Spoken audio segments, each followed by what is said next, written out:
Hello, and thank you for coming to our webinar. We're just working on a little bit of technical issue here, and then we will be getting started. Okay, there we go. I'm Ruth Malone, and this is a webinar on who needs to quit tobacco that we are a series that we're working on with ASH, Action on Smoking and Health. And I will just be leading off with a little introduction to the whole series that we're doing. Then we're going to be having a presentation from Dr. Patricia McDaniel and our upEND team on how retailers need to quit tobacco. So I'm going to share my screen here.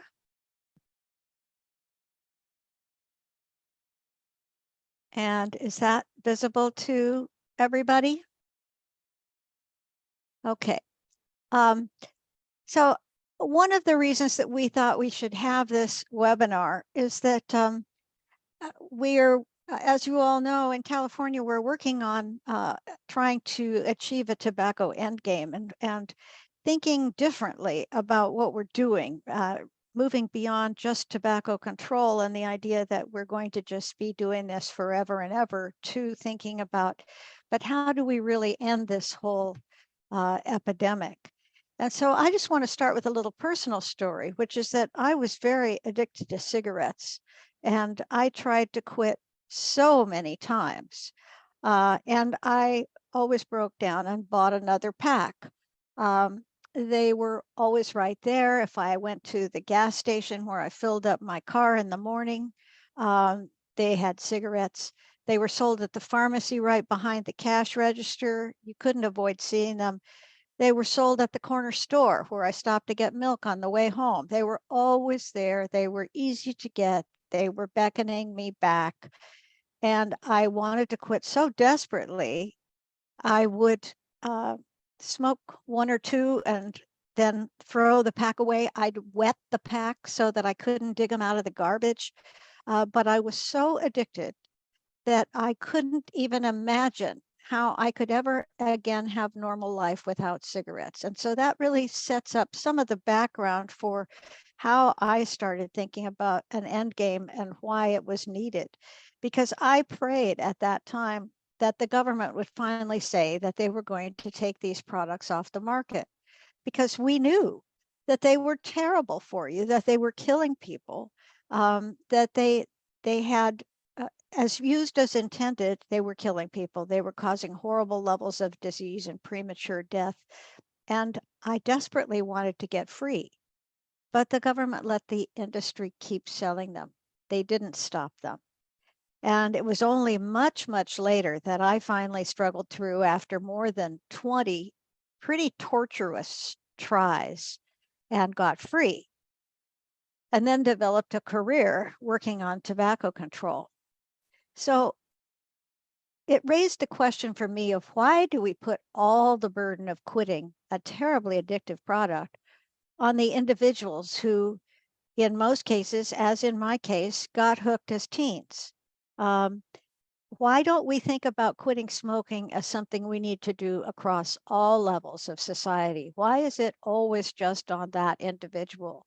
So those were some of the key questions that shaped this webinar. And this is about making those questions a conversation that we start having as part of planning for an end game. So this series is focused not on the individual people who are smoking, but on thinking about 4 other entities that need to quit tobacco. Retailers, which is what we're going to hear a little bit about today, the industry, the planet, and governments. And except for the planet, which obviously needs to quit because tobacco products harm it in multiple ways, the other entities are all in their own ways hooked on tobacco. And so we need to help them develop a quit plan. It's just as important as a quit plan for individuals that we know are still struggling to get free. So in this webinar series, we don't claim that we have all the answers to how we do this, but we are trying to expand the conversation about quitting so that we really start taking seriously these other entities that are also hooked on tobacco, and their roles and responsibilities in making it harder or easier for individuals to get free. We all need to be thinking about this in order to take quitting to the societal level. And so I'm going to introduce Dr. Patricia McDaniel, who will lead us into a discussion of thinking about how retailers need to quit. Dr. McDaniel is a sociologist by background, and we have been working for more than 20 years on thinking about endgame. And hopefully you will come away with some ideas that will expand your thinking too. So Patricia? Just a moment. Let me share my screen. And let me ask people if you have questions to use the Q&A box. Okay. Thank you, Ruth, for that introduction. As Ruth mentioned, I'll be talking today about why retailers need to quit tobacco and how we can try to make that happen. So when we typically think about smoking cessation, we think about individual people who use tobacco making the voluntary decision to quit. They might try going cold turkey, or they might use nicotine replacement therapy or some other quitting aid. They might also get help from healthcare providers using a brief cessation intervention model known as the 5 A's. Ask about smoking, advise folks to quit, assess willingness to try to quit, assist efforts with treatment, and arrange follow-up. We don't typically think of cessation as an institutional behavior, but we need to start thinking that way if we want to achieve the tobacco endgame. The emphasis on individual cessation is one-sided. It puts the burden on the individual when there are institutions that are also contributing to the tobacco problem because they benefit financially to some degree from tobacco sales. Getting the industry, retailers, and the state to quit tobacco will also help individuals quit. And we can't wait for those institutions to decide to quit tobacco voluntarily. So instead of the 5 A's of smoking cessation, we're offering the 6 E's of retailer cessation. Examine the policy options, explore the retailer landscape, explain why we need to end sales, explode misconceptions, empathize with retailers, but emphasize that the end is coming. And so I'm going to go into each of these in a little more detail. The first, examine policy options. It's important to keep in mind that endgame policy or retail-oriented endgame policies are legal. The 2009 Family Smoking Prevention and Tobacco Control Act that gave the Food and Drug Administration authority to regulate tobacco explicitly gave states and localities the ability to determine which tobacco products could be sold and how they could be sold. You've probably heard that 2 cities in California, Manhattan Beach and Beverly Hills, have passed ordinances ending tobacco sales. These ordinances went into effect in January 2021 and have not been challenged in court by the tobacco industry. One retailer has challenged it in court, and I'll talk about that briefly later. But the industry, when we think of the industry, we think of R.J. Reynolds, Philip Morris. They have not challenged that ordinance in court. So in addition to a tobacco sales ban, other cities in California have passed ordinances that restrict the number, density, or types of retailers permitted to sell tobacco. So for example, San Francisco was the first to impose a density cap, a limit on the number of tobacco retails license issued by district. Some of these ordinances have been challenged in court by the tobacco industry. I'm thinking specifically of San Diego and LA County. They passed flavor bans before the state did so, but the industry has lost in court. And in the LA County case, the court ruled that a local flavor ban is permitted under the 2009 federal law. Endgame policies are also doable. California has the second lowest smoking prevalence in the United States. Between 2016 and 2019, adult smoking prevalence in California fell 5 percentage points to 6.9%. This is talking about all adults. If you look at adults aged 18 to 64, the percentage of people who smoke is slightly higher, but still lower than other states. So as this trend continues, retailers will need to prepare and plan for the transition away from relying on tobacco sales. And some have already gotten on board and have voluntarily chosen to stop selling tobacco. CVS, the pharmacy retail giant, has got a lot of attention when it stopped selling tobacco in 2014. But before that, Target in 1996 had made that same decision, as well as a number of grocery stores in California and independent pharmacies throughout the state. Some of those grocery store owners we spoke to as part of a project finding out why retailers were voluntarily giving up tobacco sales. And they told us that they were motivated to do so by the mismatch between selling tobacco and the healthy image that the store was trying to promote. So one grocery store owner, for example, told us that stopping tobacco sales made a statement to our customers that we were very concerned about health. So for those retailers that continue to sell tobacco, governments can show leadership by encouraging them to think about and plan for a time when fewer and fewer Californians use tobacco. There are a variety of policy options that local policymakers can use to reduce the number of tobacco retailers or limit the type of products sold.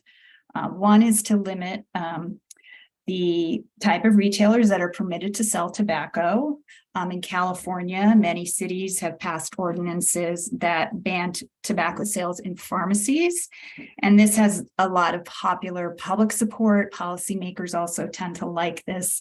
Pharmacists, who were sort of the early impetus for these kinds of policies, also like it because they see tobacco sales as incompatible with their health-focused mission. They don't like the idea of selling medicines to keep people healthy in one part of the store and a deadly product in another. Another option that no one in California has tried yet is prohibiting the sale of tobacco at grocery or convenience stores. And I mentioned earlier the grocery store owners that we spoke to who had voluntarily given up tobacco sales because that led us to think that maybe grocery stores might be a natural next step after pharmacies, given a similar inconsistency between selling a deadly product in a place that also sells healthy food products, although admittedly not every product in a grocery store is healthy. But that same inconsistency motivated grocery store owners to give up tobacco sales, and it might be something that other people in your community might be able to agree with or think is a good idea. So another option is to create buffer zones around schools or other youth-oriented places so that no tobacco retailer can set up shop in those zones. Jurisdictions could also adopt density restrictions similar to those in San Francisco that cap the number of retailers at a certain number with no new licenses issued, or by population, for example, with one tobacco retailer per 1,000 residents. And that approach, I think, has been used in some localities in California. And it's also something that is often done in relation to issuing alcohol licenses. So that's something that might be familiar to some communities. Before the state flavor ban was passed, many local jurisdictions had passed their own flavor policies, which limited the type of products sold. And obviously the state has now passed its own flavor ban, but localities could still pass ordinances that close the loopholes in the state law. So for example, removing exemption for flavored hookah. So that could be another way to reduce some of the products available in retailers' shops.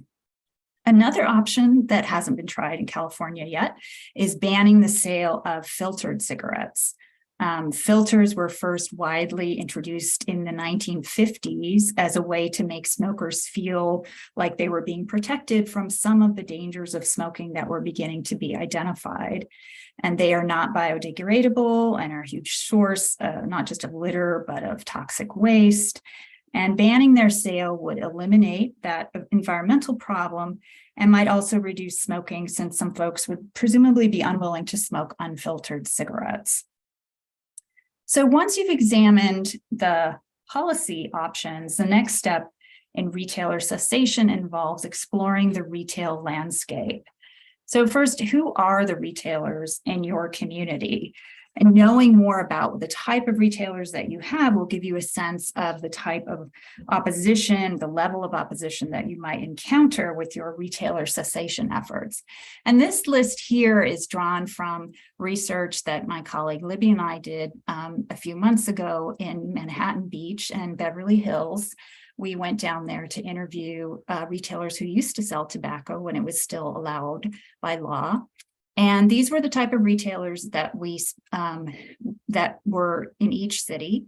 And we found from talking to them that some were more opposed to the law than others. And so that knowledge is sort of influencing our assessment of who's likely to oppose any sort of retail policy. And our sense was that larger stores, like big box stores, chain stores, are less likely to be opposed to these sorts of policies because they have lots of other products to sell. And that was the sense we got from talking to store owners and managers, was that they were somewhat indifferent to the policy. It didn't bother them one way or the other. Pharmacies, like I mentioned, have a health-oriented mission that conflicts with tobacco sales. So they are more likely to be supportive of tobacco retailer reduction policies. Smaller retailers like gas stations, convenience stores, liquor stores, news agents are likely to be harder to work with, since tobacco makes up a larger portion of their overall sales. And they have a smaller, more limited range of products to sell. And those that we spoke to in Beverly Hills and Manhattan Beach talked about struggling to find alternative products that they thought were equally profitable.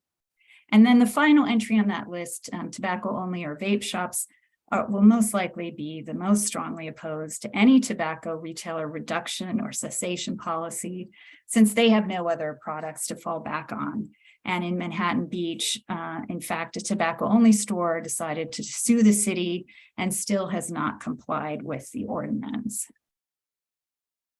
Knowing where retailers are located can also help determine which policy you might want to pursue.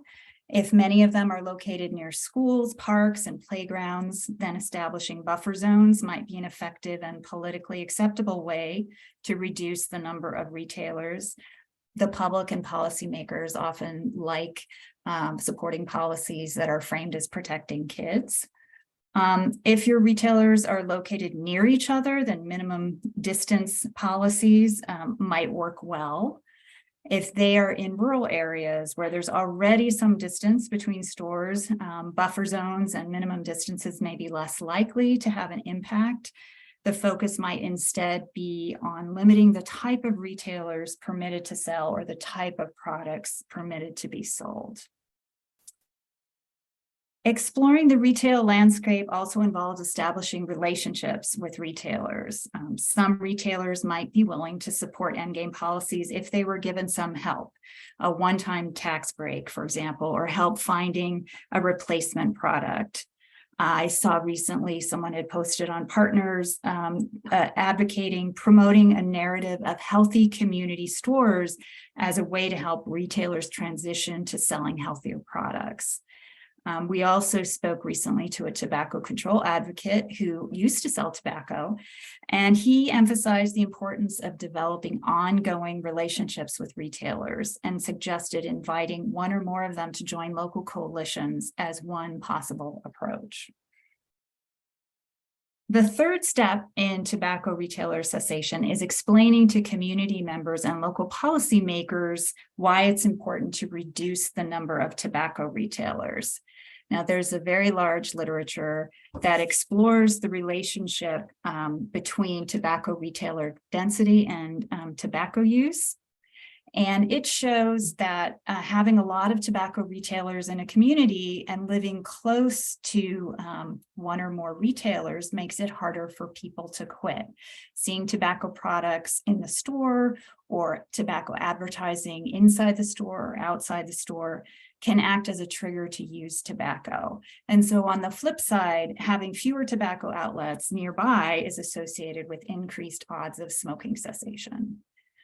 Tobacco retail density is also associated with youth and young adult smoking initiation and with current smoking among adults. One study, for example, found that people living in areas with more convenience stores smoked more cigarettes than those living in areas with fewer convenience stores.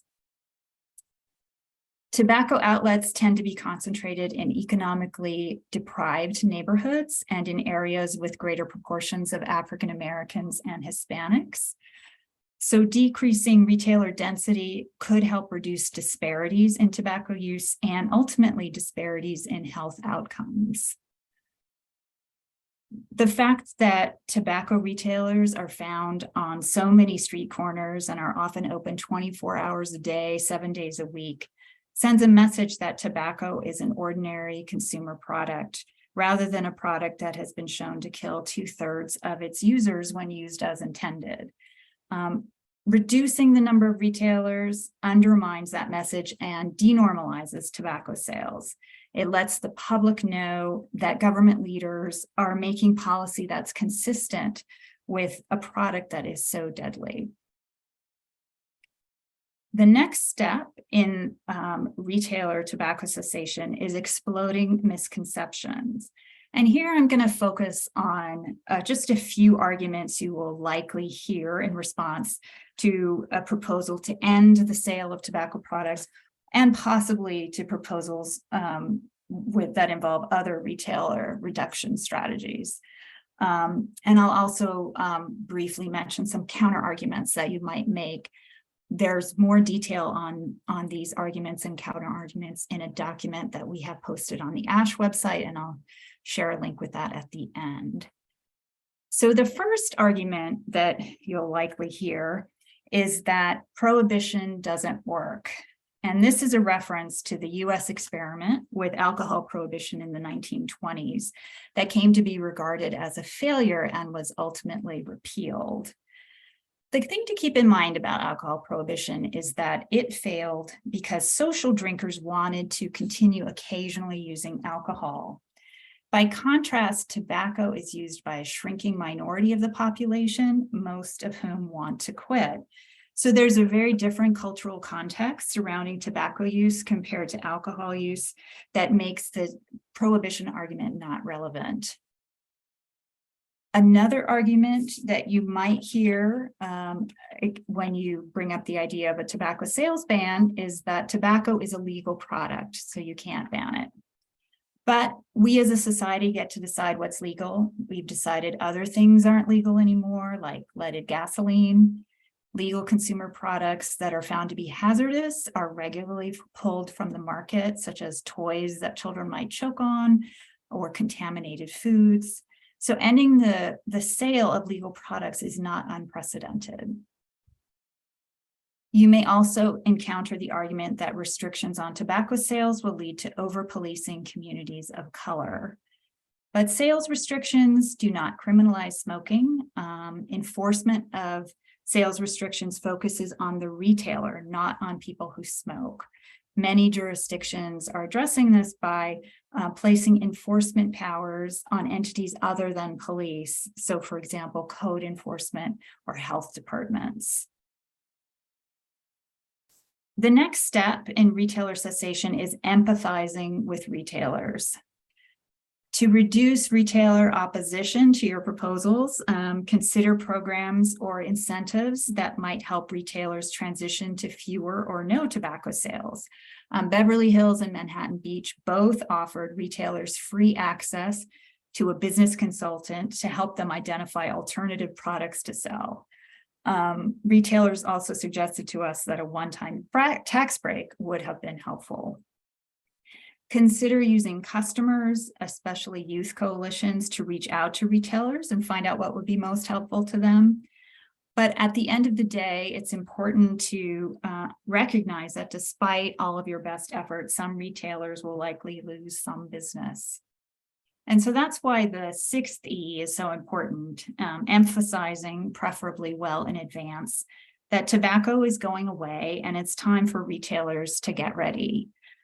And what does that mean? Doing this means starting conversations in your community with youth, with coalition leaders and members, with local leaders.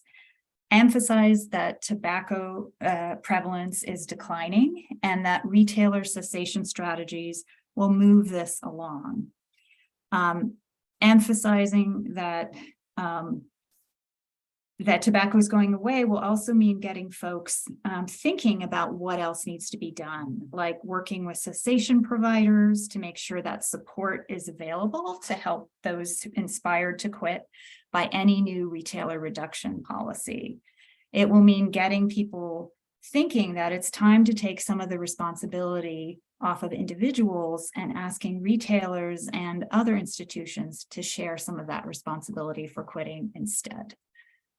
Okay, so as promised, I will end with just a brief slide showing you some of the resources that are available on the ASH website that I drew on for this presentation, including a document talking about how to talk about ending the sale of tobacco products that goes through arguments that you might hear and offers some counter arguments, and also a white paper that we put together that addresses evidence to support retailer reduction and other endgame policies as well. Okay, thank you. Thank you, Patricia. And there have been some questions asked in the chat. One of which I thought was a great point was, do we have model definitions of these types of retailers? And I think this is something that we should touch base with Public Health Law Center about in terms of TRL, model TRL policies.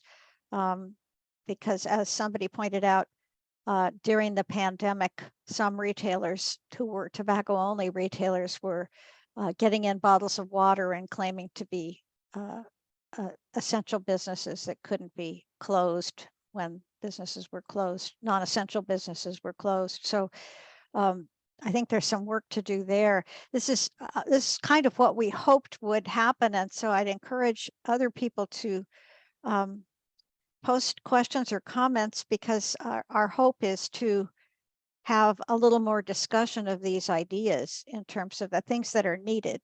And Carol, I don't know if you or Chris have anything to add here on the.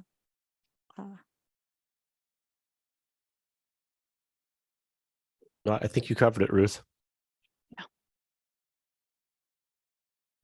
This webinar is being recorded, and it will be made available on the ASH California website and tobaccoca.ash.org, and we'll be sending out a notice to those who attended when the webinar is available.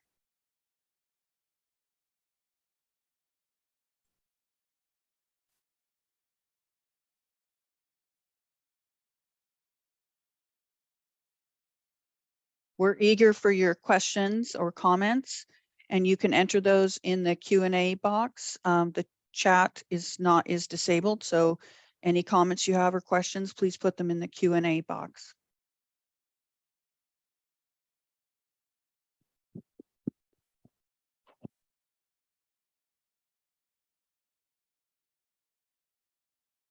I can't believe nobody has any comments or questions on this.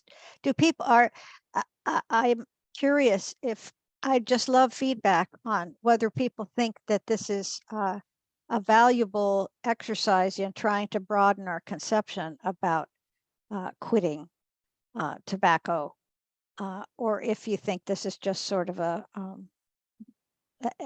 I mean, I'd just be interested in your perspectives on this, because it'll be helpful to us moving forward for the rest of the webinar also.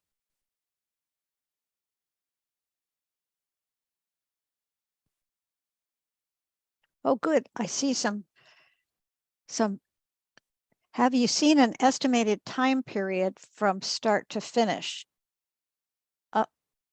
I'm not sure what that's referencing, so I guess I'd need to have a little more information on that one from Anthony.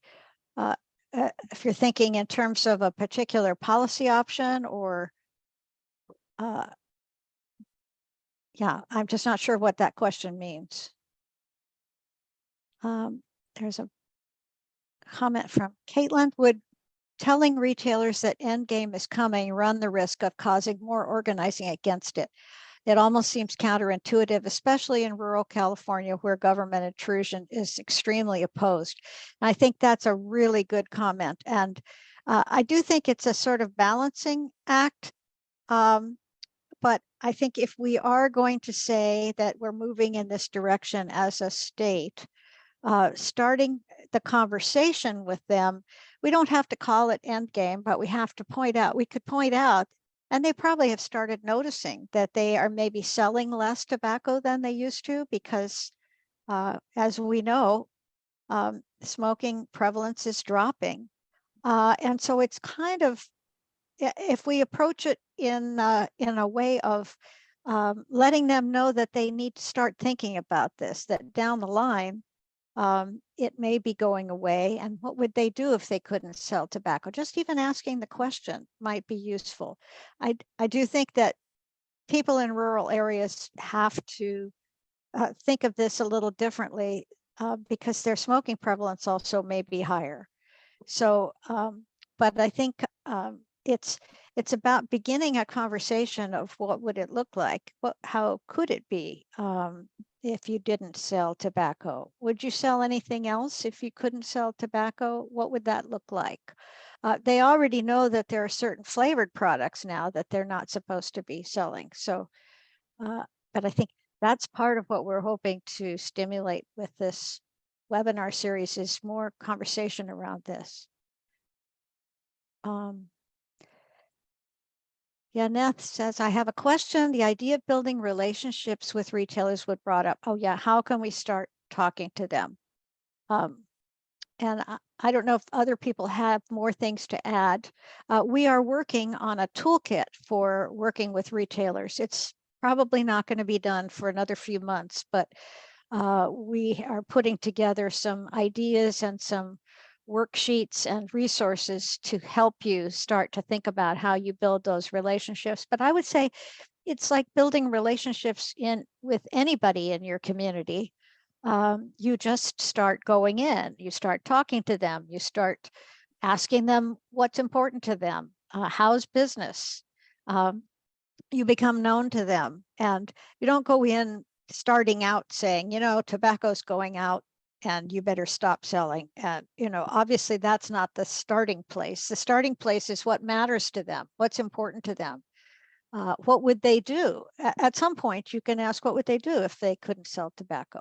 A lot of the retailers we talked to in our earlier studies didn't necessarily really like selling tobacco. They just wanted to make money. That's pretty basic. Ruth, if I can just add, no one's done this yet. And so we're also looking for it, when you have success or failures, please let us know. But some things that came to my mind is go to where the retailers already go to talk. So the local Rotary Club, for instance, might be a place where you can go in and not talk about a bill in your county or town, but talk about this state initiative and how you want to find out what their interests are and what their fears are and how we can try to work together to move forward together to a healthier state or county or city. Yeah, I think a lot of them don't realize that we have the second lowest smoking prevalence in the country. And that's something that a lot of people kind of get excited when they hear that. They feel sort of pride in being the state that has that. So that can be a point of, relationship building as well as, California's really taken the lead on this. And now if you're having a lot of retailer opposition and challenges related to the flavor ban enforcement, it may just be, how can we help you with being sure that you're compliant here? How can we help you, with this new law? And you start just kind of regularly checking in, get your coalition people to check in with their retailers. It'll be different in each community, but There's a question. We've got a lot of positive comments, speakers, but we do have another question from Ariel. She says, you mentioned Manhattan Beach and Beverly Hills offering a business consultant. Was this beyond the free SBDC business consultants? If so, what grants would be available to support this type of support for tobacco retailers with endgame policies? I'm not 100% sure what if I believe that consultation was connected to the small business development thing that each city already had for small businesses. Yeah, I'm not 100% sure. I don't think they devoted new money for that. the other thing was that in the interviews, only 2 businesses apparently even took advantage of that. So, and oddly enough, in the interviews that Libby and Patricia went down and did at the businesses, some of them just had blank shelves where they used to have tobacco. They hadn't actually put new products there, which tells me, and this is 2 years out from policy implementation, or so that tells me that they have not really worked very hard in terms of being a successful business person to find new products to sell. But this is something, again, that could be part of the conversation. Now, the 2 that had taken advantage of the consultants, from what they heard, weren't very impressed. But it sounds like it was a somewhat generic, at least in one case, somewhat generic advice. Do you want to say more, Patricia or Libby, about that? Well, I would just say that the only person, there were 2 retailers in Manhattan Beach that took advantage of the consultation. They spoke to a professor at a local community college who was a professor in the business department. And I wouldn't say that it was generic advice. They worked with that person. He came to their store. He suggested different, putting in a refrigerated case. It's just his suggestions were not successful, and it's unclear if that was because they were bad suggestions for replacement products, or if it just you can never tell when you're a business owner. You take risks on products and they don't always work out. They weren't happy with that experience, but that doesn't mean that other retailers might not be. The other thing that we're having some conversations about is whether some of the research funders in California might actually fund a more systematic analysis of what kinds of alternative, just like with the Framework Convention on Tobacco Control globally, there are initiatives to try to persuade tobacco farmers to switch to alternative crops that don't cause so much environmental and health harm. And in the same way, I think having a really systematic analysis of what alternative types of products might work in what sorts of stores, in what sorts of locations, with what kinds of customer base, that sort of thing, could be really useful. What are the profit margins? How thinking about some more resources that could be developed. So hopefully in the next year or 2, some of those may be forthcoming too, that would be helpful. But in the meantime, I think there's just no reason to not start just getting to know the retailers. It's harder to be really to fight hard against people that you see regularly face to face, I think. So that's, as you all know who work at local levels, that face to face contact is so huge. We have a couple of questions about talking with the retailers. Erica, her county is thinking about reaching out to retailers and thinking about the best way to approach it. She mentioned if there are types of questions that you might ask on outreach surveys. And then along that line, Nathan has asked, what type of communication with retailers would you suggest? Enforcement agencies are the ones with ongoing contact. So what other type of outreach would be good? Well, I don't have to answer everything. I would just suggest that, particularly having your coalitions doing. Oh, my connection is unstable. All right, I know what you're Break. going to say, Ruth, so I will just step in. Thank you. You're welcome. So I think what Ruth is going to say, which I was going to say too, which is having members of your coalition reach out and have relationships, or try to have relationships with retailers, would be a good start. This person that I mentioned in the talk, who is a tobacco control advocate and who also used to be a tobacco retailer, we talked to him about this question, and he talked about it was easier for him because he lived in a rural area where people tend to know each other and more readily than in urban areas. But he talked about just going in and chatting with the retailers on a regular basis. And getting to know them a little bit and finding out, if they needed help with other things, not related to tobacco, so that you have those connections forged early on. I know that not everybody has the bandwidth to do that sort of work, but that's something to consider if you can. And Erica did ask about what kind of questions you might ask on outreach surveys. And I think, Erica, if you could email us, we might be able to help you with that as a side conversation. And then Ariel has asked, can this intersect with implementation of SB 793? Because already fewer products are allowed to be sold. How can businesses transition now with less products to sell? Yeah, definitely. There's definitely an intersection, especially I'm not sure what enforcement looks like in every jurisdiction, but I know that some jurisdictions are having people go in and talk to retailers about what they're allowed to sell and not sell now. So that's a way to sort of start having a relationship with retailers. Obviously, if you didn't have that before.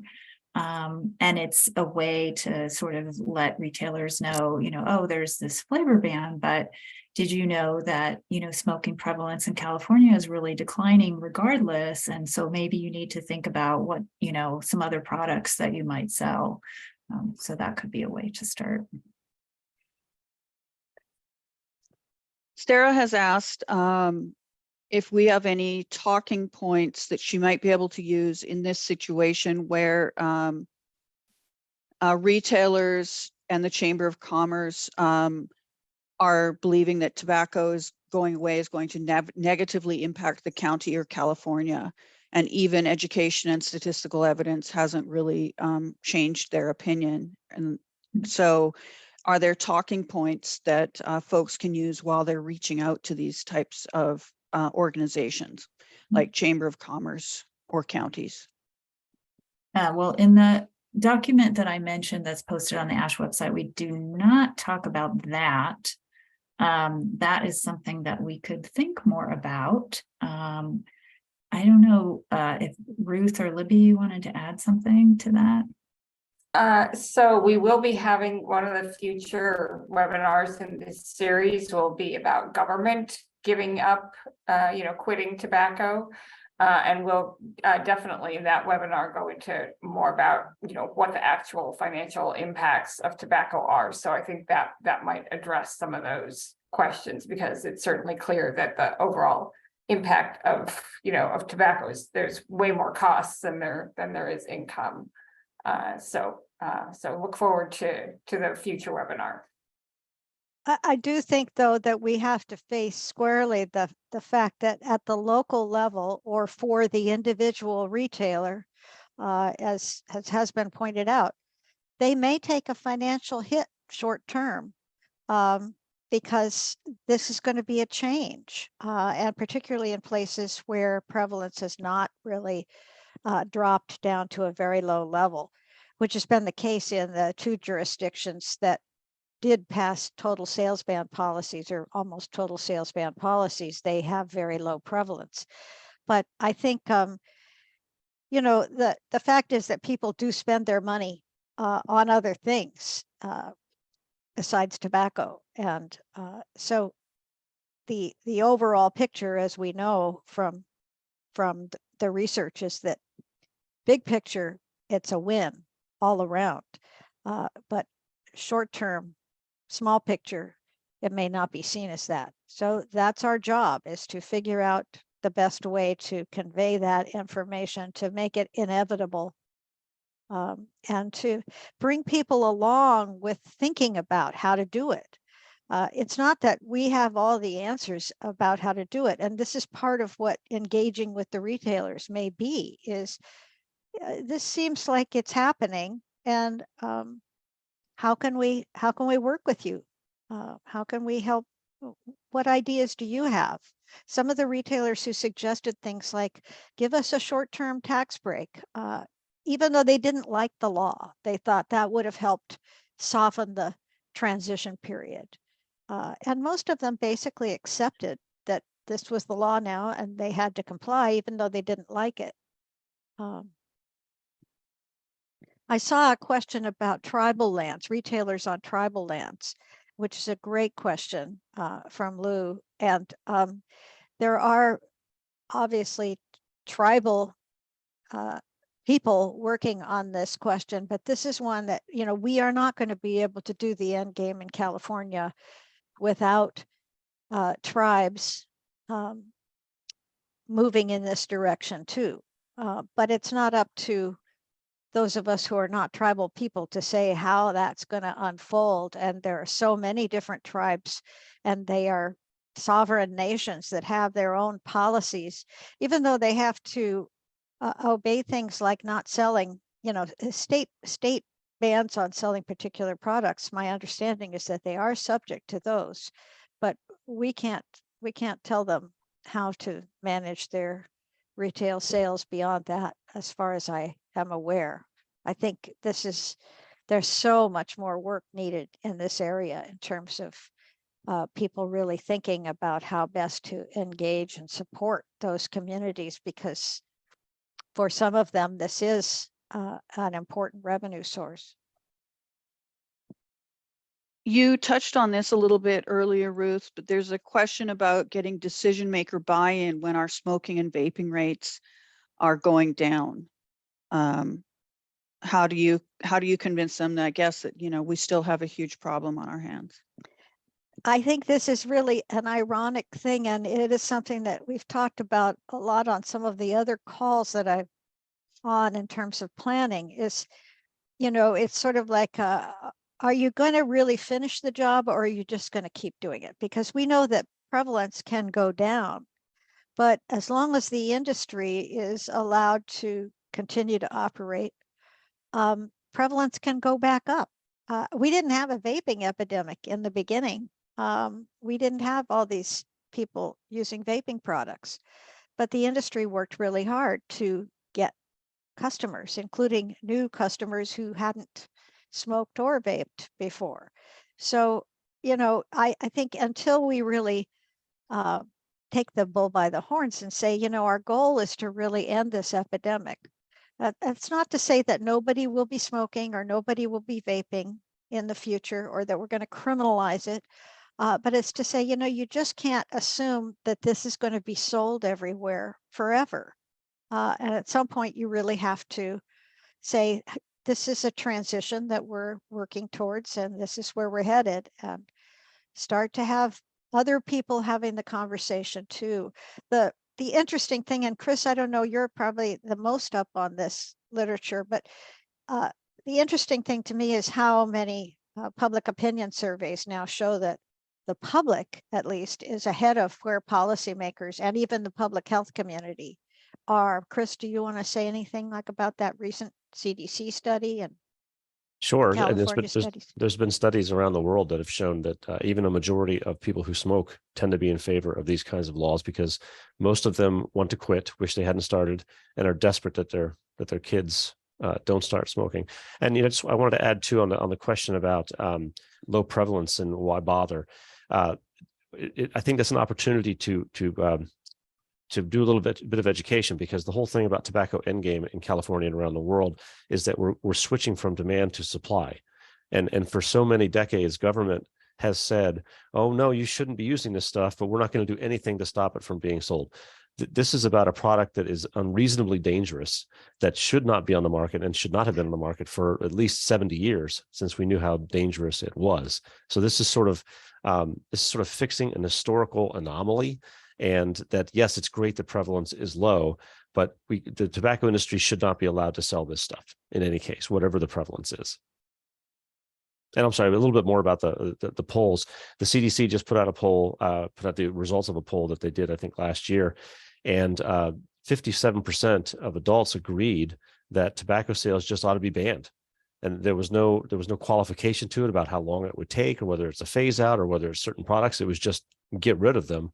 And a clear majority of Americans thought that was a good thing to do. And the polls that we've done or seen in California are even higher in terms of moving forward on this. We all are in this up to our necks, and we see all of the trees rather than the forest. But somebody that's outside of this just sees the forest, and they've all lost someone to tobacco control in their families or among their friends, and they don't understand why this is still being treated as a normal product if they're asked about it. The problem is most people don't think about it on a daily basis, and that's part of our job.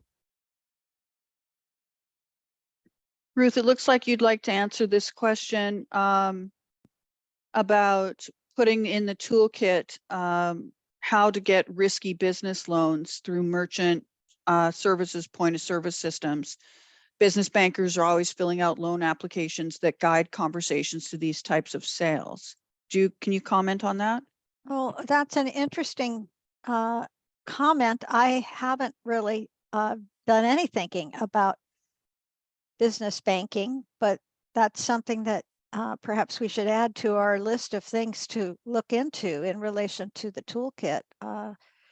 That's a great comment. I'm hoping we're going to capture all these comments, because I've been trying to look at them in between, but it's hard to keep up. But great comments. And I did just want to say as well that if we don't get to your question or today on this call, please feel free to reach out directly to us, and we'll be happy to set up a call with you or email you resources if we have them ready to go. But we really value all this feedback as we're working in this direction of putting things together to help all the communities that are working on this in terms of the retailer transition question, because it's just, we really can't get there by just continuing to tell people to quit and continuing to say, no, kids, don't start this. We have to change the systems.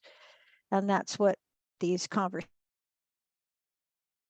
are about, getting more comfortable with that idea so that we aren't afraid to actually talk about that. Hey, we're really heading in the direction of tobacco not being such a normal thing anymore. For some of these people, they can remember when it was normal to smoke on planes. And they now wouldn't think of it, and they think it would be shocking and weird. So just even sort of bringing up some of those changes so that they begin to remember, oh yeah, we have really, a lot has changed, and it's continuing to change, to just sort of make it part of a continuum of work in this direction. Chris, this may be for you. Here's a question regarding New Zealand. Do we know what New Zealand is doing or proposes to do to mitigate the impact on retailers? Besides the tobacco generation law, they greatly reduced the number of retailers, so presumably some went out of business. You're on mute. There we go. That's an excellent question. And there's not a good answer right now, because the law has passed in New Zealand, but the implementation regulations have not. And so they haven't started reducing the number of retailers yet. They're going through a comment period right now, and I believe they're aiming for about a year from now being ready to move forward with a plan to start weeding out retailers, and at the same time to come up with some system that can help them. So unfortunately, I don't have an answer for you right now because they don't. Here's a comment that puts something on our to-do list. Are there any informational sheets that we can hand out to retailers regarding quitting tobacco? Possibly one that includes profitability in other products compared to tobacco. It's my understanding that nothing like that exists right now. Will anything like this be included in the retailer toolkit, Ruth? Sorry, I was typing an answer to another question, and I'm not sure that I heard that one completely. Are there any informational sheets to give to retailers, perhaps that explains the profitability of other products compared to tobacco? Not at this point in time. And that's one of the things that I'm hoping to get, if we can get somebody to fund this really formal, a more formal analysis of alternative products and under what conditions they might be more successful. But it's on our radar, but that's beyond our capacity to do. We don't have that expertise, but I'm hoping that we can enlist somebody with that expertise so that we will have that forthcoming soon, hopefully. I'll just summarize. Karen has some good work going on. Sounds like they are forming a business work group to collaborate on trainings and sales tactics to help retailers be successful without tobacco. They've got a variety of organizations that they're collaborating with, and they'll be creating tips, contact sheets for organizations to help, and replacement products and processes. And they're talking to retailers individually to see what their needs are. So sounds like everything's going in the right direction there. And where are you, Karen? Karen, the chat is not active, but if you could let us know, because I'd love yeah. to reach out to you and I'd love to reach out to you and maybe collaborate with you or integrate some of this into the toolkit. How can we work with youth that need and want to quit tobacco, vaping especially? How can we start educate them in the end game direction?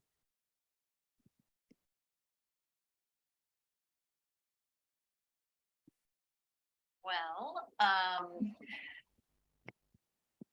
presumably, I know that there are a lot of youth coalitions that are involved in tobacco control. So that would be one source of engaging with youth.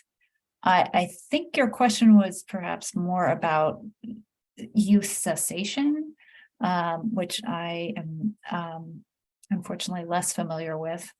Ruth, do you have thoughts? Can you repeat the question again? I'm sorry for my weird internet. How can we work with youth that need and want to quit, vaping especially? How do we start educating them in the end game direction? Well, I think, if we're talking about youth who are tobacco users, I think just helping them understand that this is not just about their individual use. I think we all know that that's not necessarily going to be very effective with them. Helping them sort of put it in the larger context of what the industry has done. Not that you can blame it all on the industry, but just sort of, for one thing, I think there's this whole literature on the kinds of bias that some youth often think that more people use tobacco than actually do use tobacco. And so helping them know that actually, no, it's really a fairly small percentage and it's going down, and understanding the role of the industry. But I think engaging them in research and thinking about what would you do if you wanted to sort of bring this to an end? This is harmful for people. but I think, you know, some of the work that Kim and the, why am I blanking on their California projects? Youth Advocacy Network.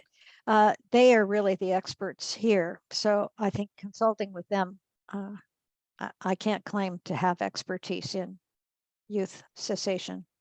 I can add a bit from the Ash, California point of view. We have been contacted by 4 or 5 youth coalitions recently, and we are preparing to do a training with the youth coalitions, how they can be effective spokespeople as peer educators regarding endgame. So we're taking a couple of meetings with them where we're having them brainstorm the issues that they feel are most relevant to youth, what kind of questions or things they feel that their peers will ask regarding endgame or tobacco policy in general. And then we'll be working with them on, we're taking a portion of our spokesperson training and teaching them how to respond to those tough questions that you really don't want to answer or that are very challenging to answer. So we are doing work with youth coalitions and encourage anyone else who would like to have some support in that area to reach out to us. We hope that that's going to be a very positive part of our media outreach. Let's see. And Karen is in Trinity County. I just saw that, Ruth. Okay. Give me a moment. I'm going to scroll back through these. I'm thrilled comments appeared for a minute there. I was afraid we were just going to sit here and nobody would have anything to say and it would flop. So this is really so exciting to hear all this discussion and the stuff that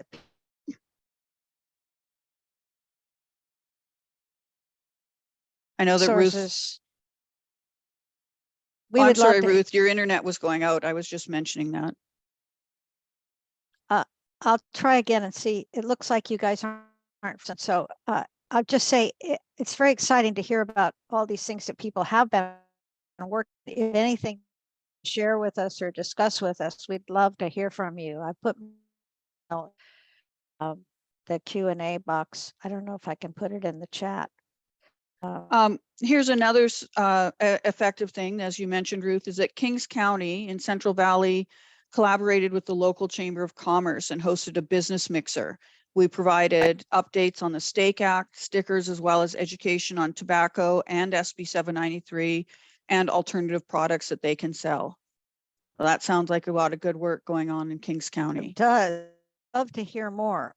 Please email us because this might be very informative for our toolkit development. And can I just add that I love that. The better. The working with the Chamber of Commerce sounds like a non-starter, but they're not uniform. The International Chamber of Commerce and the U.S. Chamber of Commerce, yes, they're just the tobacco industry, but the local ones vary. And the biggest example I can remember is T21 in the Kansas City region.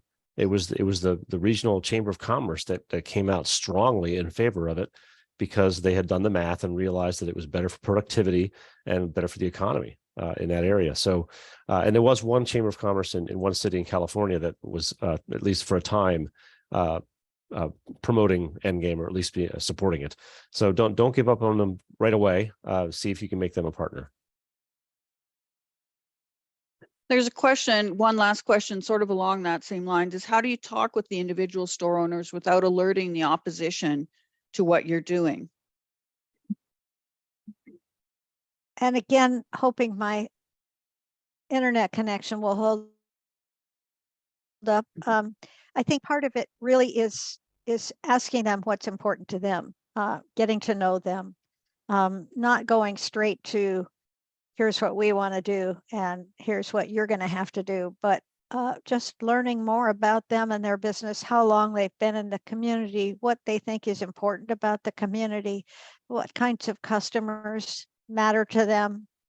I think the more we just get to know them and don't necessarily regard them as the enemy. I mean, I think the individual retailers, for the most part, they just want to have a successful business and make money. And I don't think they're necessarily, except for the tobacco only retailers, they are not necessarily committed to selling lots and lots of tobacco forever. They just want to be successful. So I think it really is like with any relationship you build with any group you start with finding out what matters to them. I don't know if you guys want to add anything. But I think No, it's been sort of a transition even for us in thinking, hey, the retailers aren't necessarily the opponents here. yeah, I would just say, based on our experience with talking to retailers in Beverly Hills and Manhattan Beach, is that they were, they were very busy, but very approachable. And so I think just doing, having the attitude that Ruth just talked about, and will go a long way towards helping establish those relationships. We don't have any more questions or comments in the Q&A. I'm wondering if our panelists here have any closing comments. Well, I'll just say that I really appreciate all the participation and the really excellent comments. And as I said, and not sure if it came through with my internet snafu, it's very exciting to hear about the people who are already doing some retail outreach. I just think we have a transition underway here in California that has to do with ceasing tobacco. And so we can't just think about quitting as something individuals do. We can help individuals quit by working on these system level ways to quit. And hopefully we will make a lot of progress in the next few years on the retailer section. I believe the next webinar in another month is on, now I'm forgetting which one is next. I believe it's on the planet. Okay. So, The environmental approach to quitting tobacco. so we hope that you'll be able to participate in that in the whole series. We've tried to sort of capture the various entities that we need to think about quitting in relationship to, and some of the ways to begin talking and thinking about that. But we would love to have more feedback from you, and I know it'll be very helpful as we work on this retailer toolkit. So As anything to mentioned add? before, the webinar link will be sent to you upon our posting it on our website, and we'll have the materials that Patricia mentioned in her presentation available on the website as well. We can take any questions you might have by email, and we will make sure that you have those emails in the information that's sent out post-webinar. Unless there's any other questions or comments from the panelists, I think we can call it a wrap. Anyone else? Okay, well, I'm going to give you back a little bit of time, and thank you for your participation today. Thank you for your great questions and comments, and hopefully we'll see you next month. Bye-bye, everyone. Bye.